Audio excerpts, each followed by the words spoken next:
मार्गशीर्ष चौथ्या गुरुवारी एकादशी आल्यामुळे बऱ्याच महिलांचा गोंधळ उडत आहे.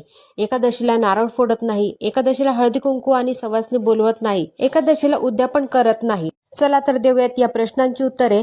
ह्या मार्गशीर्ष महिन्याच्या महालक्ष्मी व्रताच्या पोथीमध्ये सांगितलेले आहे की उद्यापन चौथ्या गुरुवारीच करायचे आहे. तिसऱ्या गुरुवारी केल्याने ते अपूर्ण ठरते, त्यामुळे हे उद्यापन चौथ्या गुरुवारी करायचे आहे.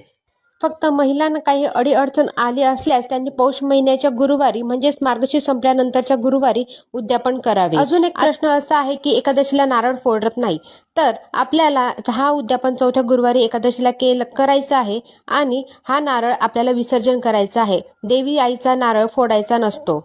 अजून काही महिलांच्या भागामध्ये एकादशीला हळदी कुंकवाला बोलवत नाही, सवासीन बोलवत नाही.